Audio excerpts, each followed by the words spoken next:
Hello students. Presently हम wave optic study कर रहे हैं। प्रीवियस लेक्चर में हमने polarization and law of Malus पढ़ा था। बेटा आज हम पढ़ेंगे polarization of light by reflection. तो देखिए स्टार्ट करते हैं। Polarization of light by reflection. तो टॉपिक है polarization of light by reflection.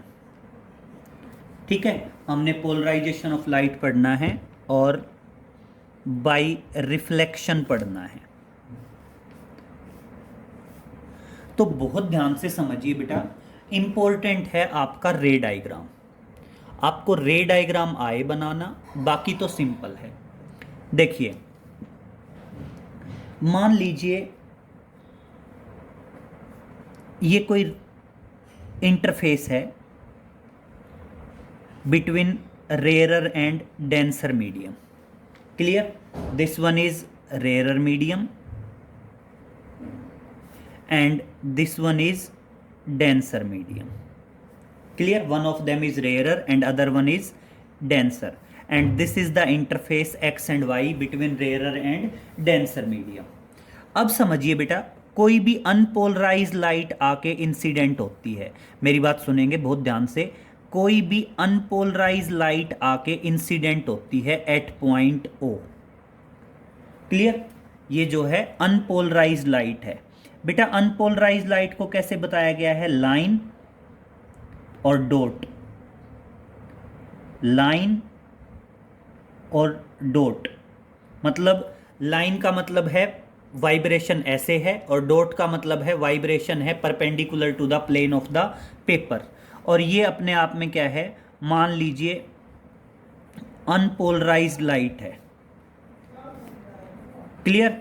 बेटा जब कोई अनपोलराइज्ड लाइट इंसिडेंट होगी on the interface between rarer and denser medium, तो क्या होगा बेटा? इसका कुछ पार्ट रिफ्लेक्ट हो जाएगा और कुछ पार्ट हो जाएगा रिफ्रैक्ट। मान लीजिए ये नॉर्मल है। क्लियर? अब बेटा बात करते हैं, some part get refracted and some part get reflected. बेटा जो पार्ट रिफ्रैक्ट होगा, देखो rare to denser, rare to denser में क्या हो जाएगा? अवे फ्रॉम द मतलब रेयर टू डेंसर है तो क्या हो जाएगा? देखिए कुछ पार्ट तो रिफ्लेक्ट होगा, रिफ्लेक्ट में तो क्या होगा? एंगल ऑफ इंसिडेंस और एंगल ऑफ रिफ्लेक्शन दोनों बराबर होंगे। ठीक है? और बेटा rare to denser bends towards the normal, तो रेयर टू डेंसर में क्या होगा बेटा? बेंड्स टुवर्ड्स द नॉर्मल हो जाएगा। हो गया बेंड्स टुवर्ड्स द नॉर्मल। अब मेरी बात सुनिए बेटा, जो रिफ्रैक्ट होगा जो part, that will remain unpolarised, या उसको बोलेंगे पार्शियली पोलराइज्ड। जो पार्ट रिफ्रैक्ट होगा, वो रिफ्रैक्ट वाला जो पार्ट होगा वो अपने आप में क्या रहेगा बेटा? पार्शियली पोलराइज्ड रहेगा। Partially polarized light. और अब बात आई बेटा आपकी रिफ्लेक्टेड पार्ट की। अब रिफ्लेक्टेड पार्ट जो है बेटा वो अनपोलराइज्ड भी हो सकता है, पार्शियली पोलराइज्ड भी हो सकता है, और कंप्लीटली पोलराइज्ड भी हो सकता है, depending upon the angle of incidence. क्या होगा बेटा? Depending upon the angle of incidence. तो सुनिए बेटा, एक्सप्लेन कर रहा हूं, बहुत ध्यान से समझिए। क्या बताओगे? when an unpolarized light when an unpolarized light incident on the interface, incident on the interface between rarer and denser medium, between rarer and denser medium, then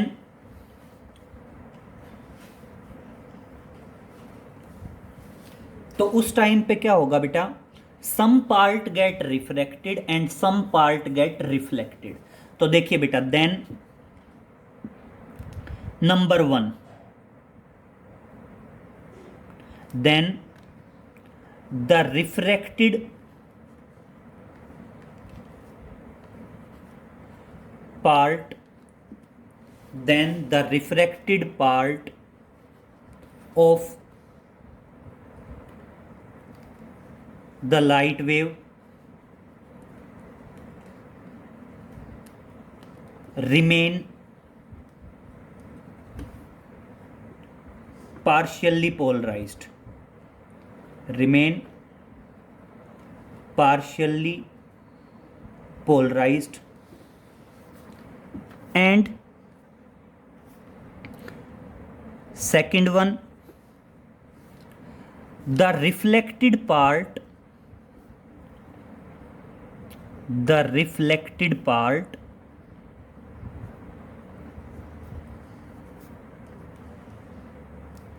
of the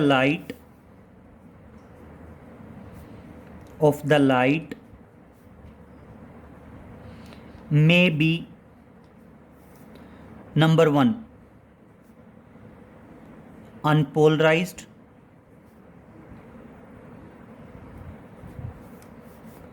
number two polarized,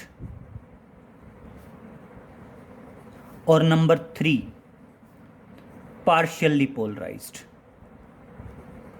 number three partially polarized।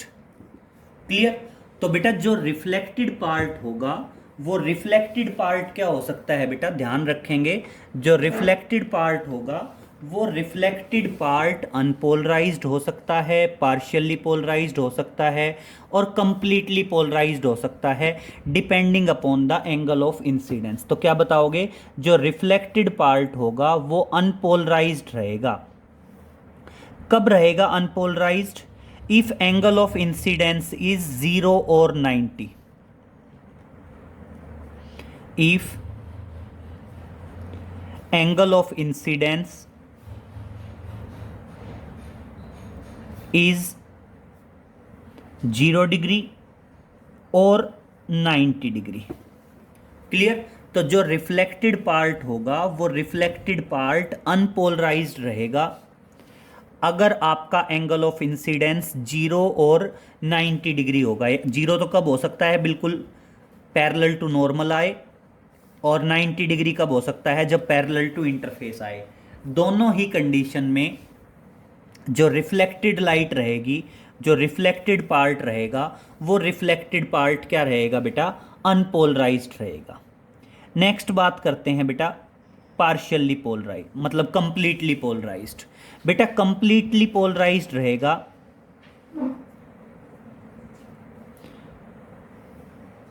For an angle between 0 and 90, between 0 and 90 degree, that angle is known as,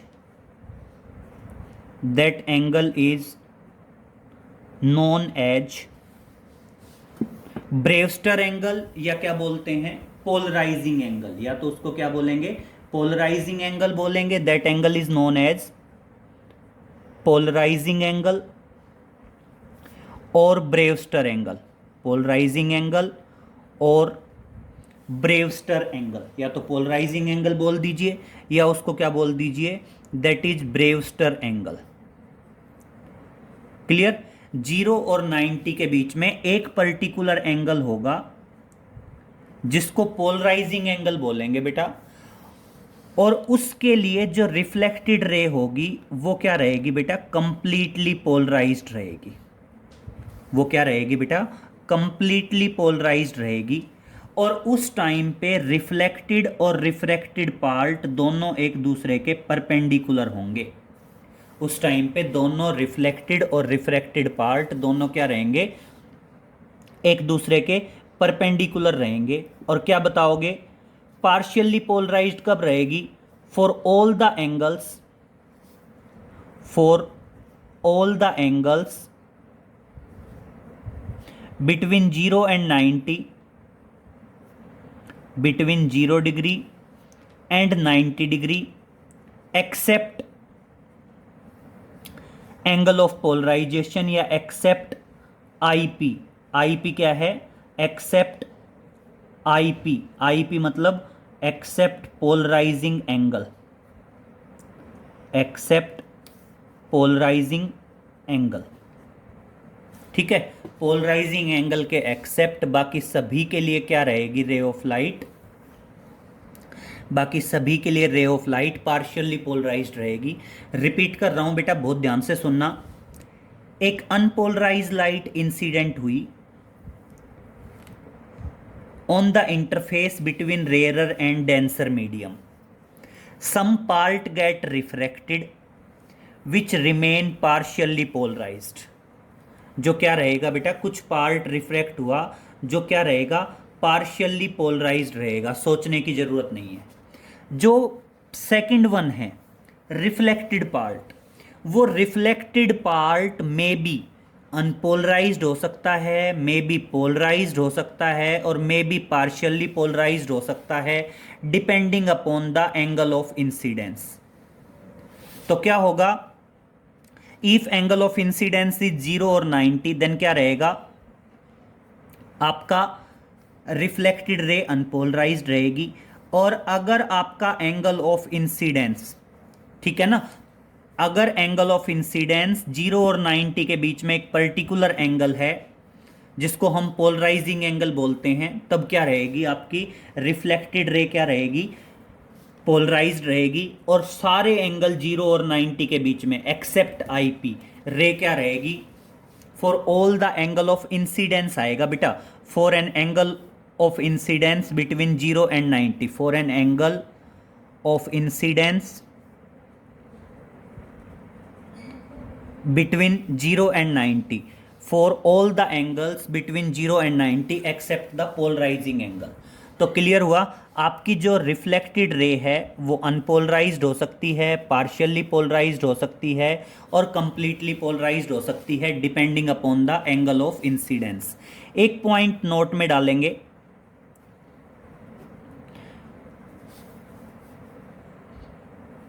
if angle of incidence is Brewster angle, if angle of incidence is polarizing angle,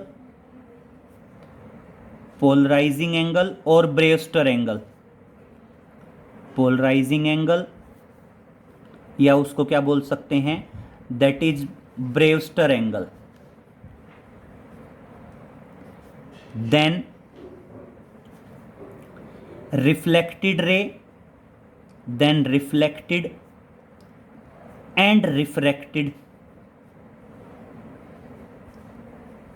both the parts are perpendicular to each other, both the parts are perpendicular to each other, perpendicular to each other. Clear? उस time पे दोनों के दोनों part जो होंगे वो एक दूसरे के परपेंडिकुलर रहेंगे, रिफ्रैक्टेड भी, रिफ्लेक्टेड भी और रिफ्रैक्टेड भी। Clear? This is the polarization of light by reflection. देखिए नेक्स्ट चलते हैं। नेक्स्ट है दैट इज ब्रेवस्टर लॉ। समझिए, टॉपिक है दैट इज ब्रेवस्टर लॉ। इसमें क्लियर हो जाएगा, एक बार समझेंगे बहुत ध्यान से। Topic is Brewster law. बात करेंगे हम किसकी? ब्रेवस्टर लॉ की। That is Brewster law. अब देखिए बेटा, ब्रेवस्टर लॉ क्या कहता है? ब्रेवस्टर लॉ क्या कहता है कि tangent IP is equal to mu. Tangent IP क्या है बेटा? म्यू के इक्वल है। अब ये क्या है, ये चीज़ हम डायग्राम से ही जस्टिफाई कर सकते हैं, जो हमने अभी अभी डायग्राम बनाया था कि ये इंटरफेस है between rarer and denser medium.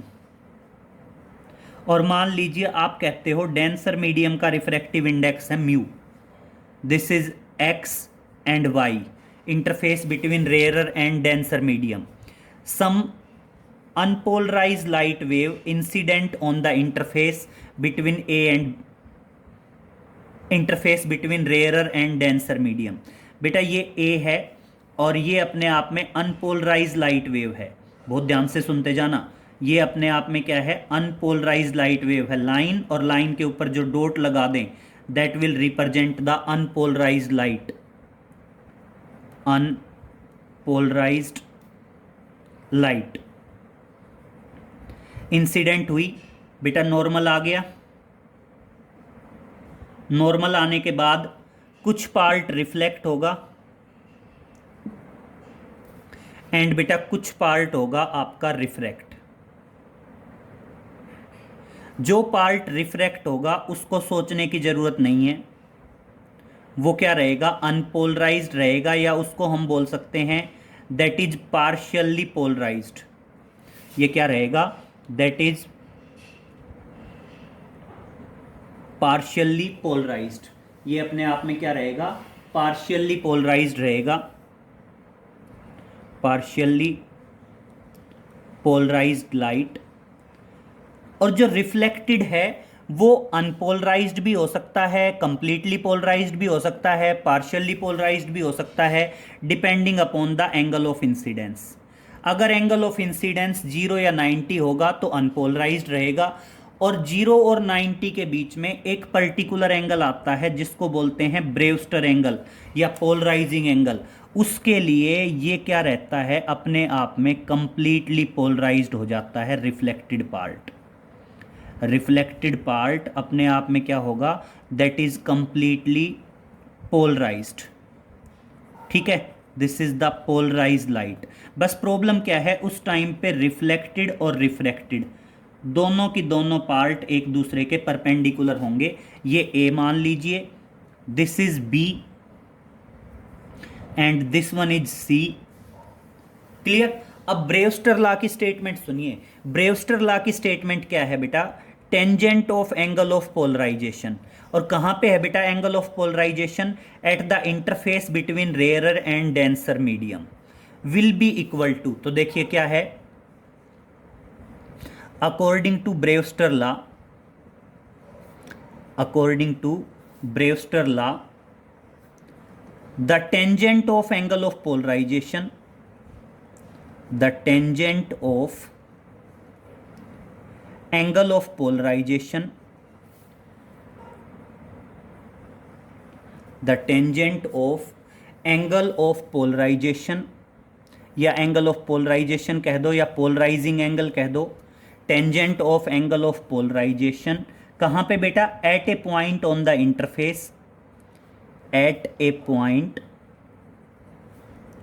On the interface, कहां पे बेटा, between rarer and denser medium, between rarer and denser medium is equal to, is equal to, किसके इक्वल टू होगा बेटा, refractive index of denser medium is equal to refractive index of denser medium. Clear हुई बेटा statement.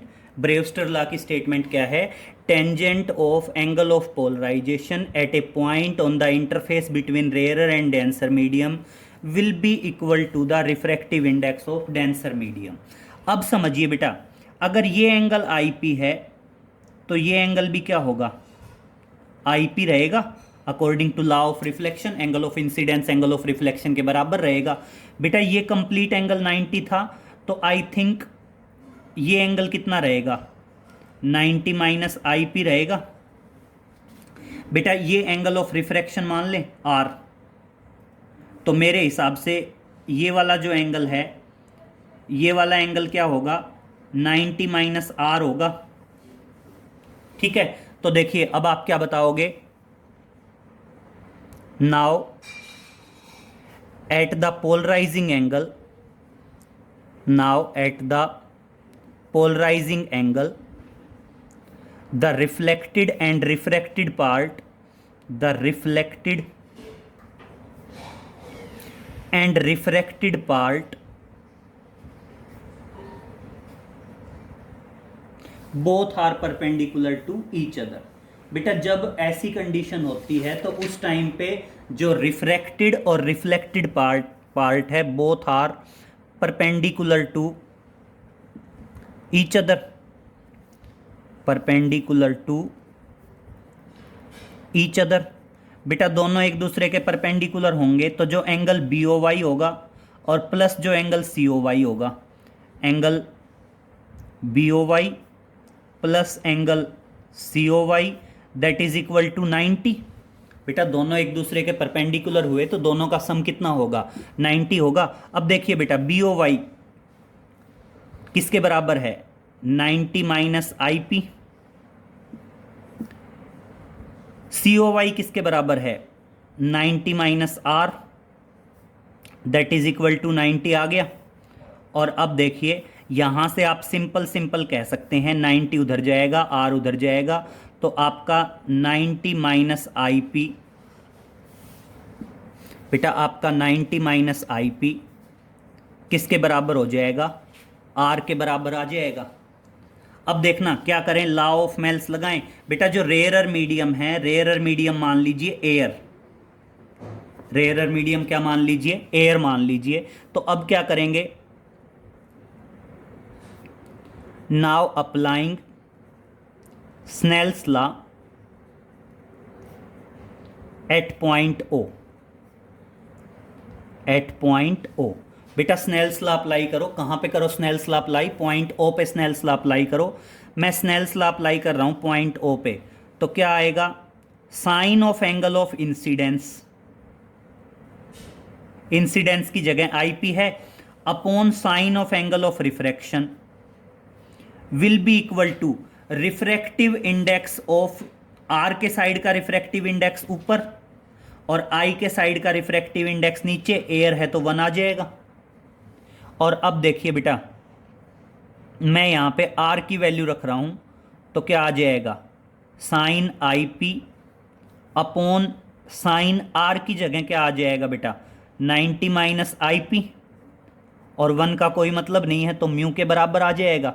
और देखना ये क्या आ गया, that is sine I P upon, बेटा 90 माइनस थीटा कोस में बदल जाता है और क्या आ गया, cos i p that is equal to mu. और इस तरह से आपका क्या आ गया, sine I P upon cos i p that is tangent i p is equal to mu. ये क्या आ गया, आपका ब्रेवस्टर लॉ का प्रूफ आ गया। ये क्या आ गया, आपका ब्रेवस्टर लॉ का प्रूफ आ गया। क्लियर। तो इस तरह से बेटा दोनों टॉपिक डायग्राम दोनों में नियर अबाउट सेम है, चाहे आप पोलराइजेशन बाय रिफ्लेक्शन की बात करें और चाहे आप बात करें ब्रेवस्टर लॉ की। अब समझिए नेक्स्ट बात करते हैं, that is polarization by scattering. Next है बेटा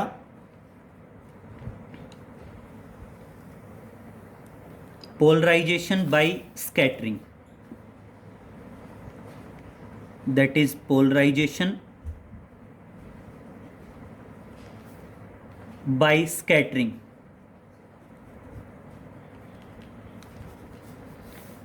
polarization of light by scattering.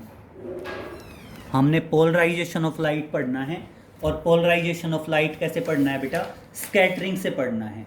तो मेरी बात सुनिए बेटा, polarization of light by scattering क्या होगा बेटा, मान लीजिए कोई अनपोलराइज्ड लाइट आती है बेटा और वो किसी डस्ट पार्टिकल से टकरा के स्कैटर्ड हो जाती है। मान लीजिए कोई भी अनपोलराइज्ड लाइट आई थी, समझिए कि कोई भी अनपोलराइज लाइट है, जनरली आप बोलते हैं तीन एक्सिस हैं, एक्स एक्सिस, वाई एक्सिस और Z axis, X axis, Y axis और जेड एक्सिस। मान लीजिए कोई रे ऑफ लाइट आ रही है जो एक्स एक्सिस पे भी है, वाई एक्सिस पे भी है, मतलब मान लीजिए कोई अनपोलराइज लाइट आ रही है और वो मान लीजिए आपकी वाई एक्सिस से आ रही है या जेड एक्सिस से आ रही है, किसी से भी मान लीजिए आपकी अनपोलराइज लाइट जेड एक्सिस से आ रही है, तो बेटा जेड एक्सिस के परपेंडिकुलर जो भी होगा, जेड एक्सिस के परपेंडिकुलर जो भी होगा उस पे आपकी जो लाइट रहेगी वो जैसे समझिए, अगर हम इनको किसी भी तरह एक्सिस को अज्यूम कर रहे हैं, अब मान लीजिए यहाँ से कोई अनपोलराइज्ड लाइट आई। अनपोलराइज्ड लाइट कैसे आई, देखिए मान लीजिए एक ये है, ठीक है, दूसरी ये है और एक मान लो ये है। ये क्या है, कोई आपकी अनपोलराइज्ड लाइट है और अनपोलराइज्ड मान लो लाइट जो है वो आपकी जेड एक्सिस से आ रही है, डस्ट पार्टिकल्स पे टकराएगी, स्कैटर्ड हो जाएगी। इसको हम अपने आप में क्या बोल सकते हैं, स्कैटरर बता सकते हैं, दैट इज स्कैटरर। अनपोलराइज्ड लाइट आई, ठीक है, अनपोलराइज्ड लाइट मान लो जेड एक्सिस से आई, स्कैटरर पे टकरा के स्कैटर्ड हो गई।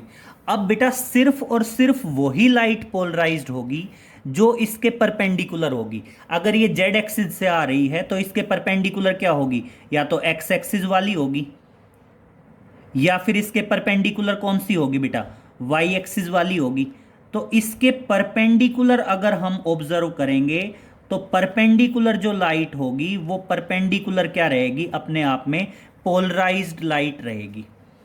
क्लियर, स्कैटर्ड लाइट जो है वो पोलराइज्ड होगी, सिर्फ किस डायरेक्शन में, in a direction perpendicular to the direction of incident wave. Clear, तो इसमें क्या बताओगे, when an unpolarized light wave, when an unpolarized light wave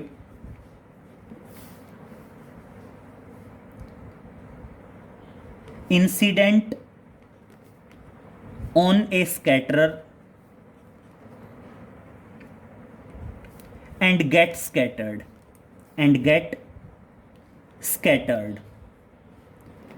then